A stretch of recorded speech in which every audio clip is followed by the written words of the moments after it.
साहित्य पर्यावरणम, इसमें कुछ भाग बचे हुए हैं जो इसमें किया है। पातुम च प्रथमम व्यवस्यति जलम समासु पीतेषु च पीतेषु, यहाँ तक हो चुका था।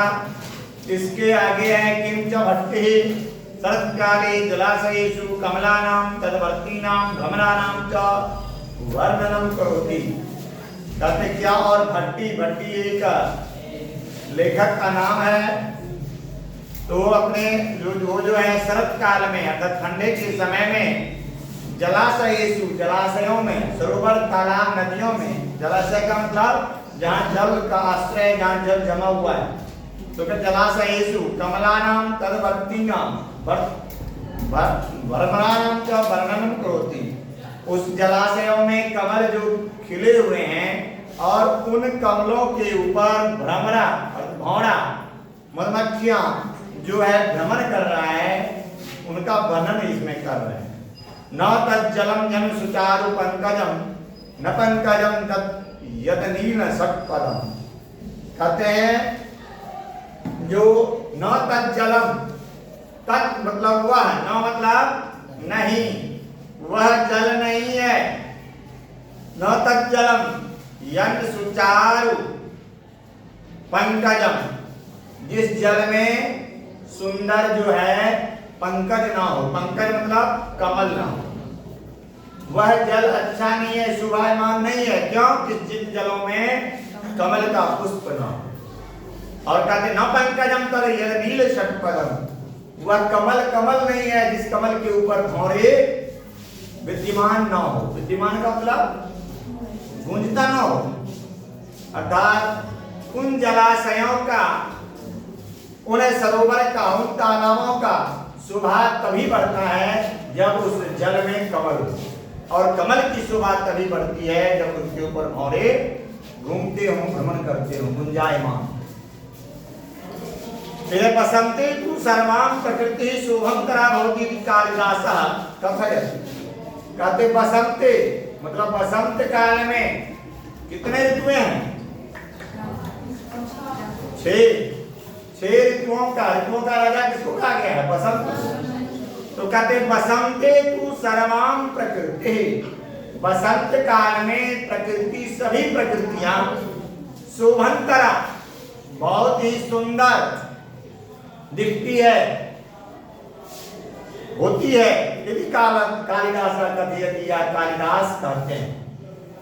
द्रुमास पुष्पा सलिलम सपद्मम सर्वम प्रिय चारुतरम बसंते। कहते द्रुमा, द्रुम मतलब पौधा, पेड़।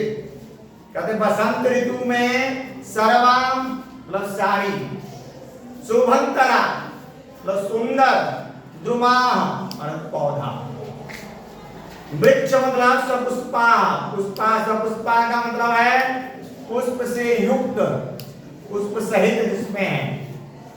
सपुष्पा सलिलम सपद्मम, परिपूर्ण, सलिलम मतलब जल, सपद्मम मतलब कमल से युक्त, चारुतरम मतलब सुंदर। इसका अर्थ है जो बसंत ऋतु में सारी प्रकृतियां सुंदर दिखती है, ऐसा कवि कालिदास ने कहा है। जो जिसमें पेड़ पौधे में फूल और फलों से युक्त हो जाते हैं, सरोवर में कमल फूल जो है वो खिल जाते हैं और सारी प्रकृतियां मानो मनोहारी अर्थात सुंदर दिखने लगती है। अर्थात सभी पेड़ पौधे फल और पुष्पों से युक्त हो जाते हैं और चारों तरफ, क्योंकि उस समय नहीं ज्यादा ठंड होती है और न ज्यादा गर्मी होती है बसंत ऋतु के समय। फिर है आगे कालिदास पशूनां स्वाभाविक स्थितेः निरूपणम एवं करोति। कहते पशुओं के स्वाभाविक स्थिति, उनका स्वभाव कैसा है, उनका निरूपण करते हैं। गाहांताम महिषा निपान सलिलम श्रृंगैर मुहुस्ताडितम छायाबद्ध कदम्बकम मृगकुलम रोमंथ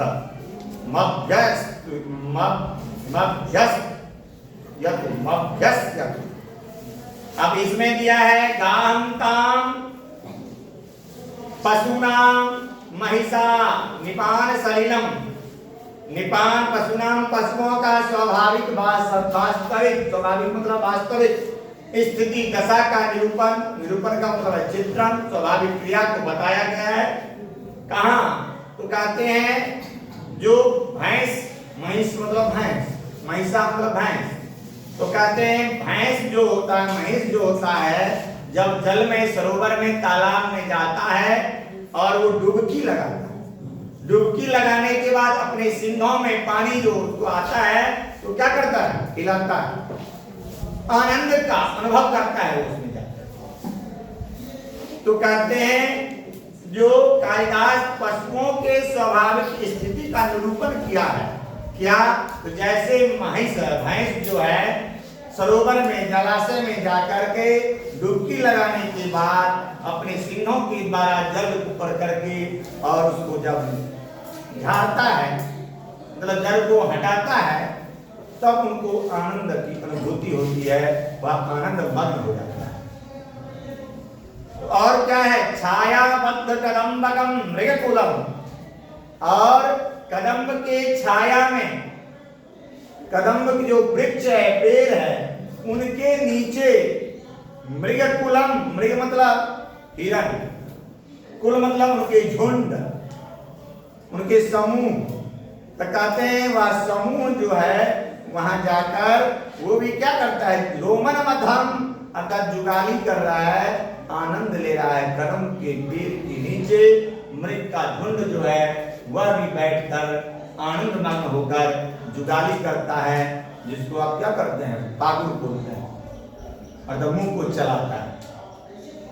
तो कहते हैं ये कालिदास अपने, उन्होंने वर्णन किया है, पशु भी आनंद लेते हैं उस समय जिस समय बसंत ऋतु इत्यादि आती है, तो वह सरोवर में जाकर के भैंस इत्यादि जो है डुबकी लगाकर सिंगों में जल लेकर छिड़कता है, हिलाता है, और मृग का झुंड जो है वह भी कदम के नीचे जाकर के पागुर करता है, अर्थात आनंद मग्न रहता है। फिर है एवं प्राचीन भारतीय साहित्यकारा सर्वस्यापि पर्यावरणस्य स्वस्थतां प्रतिजागरूका अभवन्। एवं इस प्रकार ही प्राचीन भारत में साहित्यकार सर्वस्यापि सबों का भी पर्यावरणस्य, पर्यावरण के स्वस्थतां प्रति, पर्यावरण स्वस्थ हो, हमारा अच्छा पर्यावरण हो, इसके लिए जागरूक हुए, सजग हुए। कुत्रापि प्रकृते असंतुलनम न भवेत् इति प्रयासशीलाः आसन्। और कहीं पर भी, कुत्र मतलब कहीं, अपि मतलब भी, तो कुत्रापि कहीं पर भी प्रकृतेः, प्रकृति में, प्रकृति से असंतुलन न भवेत्, असंतुलित न हो, अर्थात प्रकृति में प्रदूषित न हो प्रकृति, इनके लिए उन्होंने प्रयासशील हुए। और इस प्रकार से ये छठा पाठ की समाप्ति हो गई। अब पुनः कल जो है आप लोगों की अगली कक्षा में प्रश्न उत्तर को बताया जाए।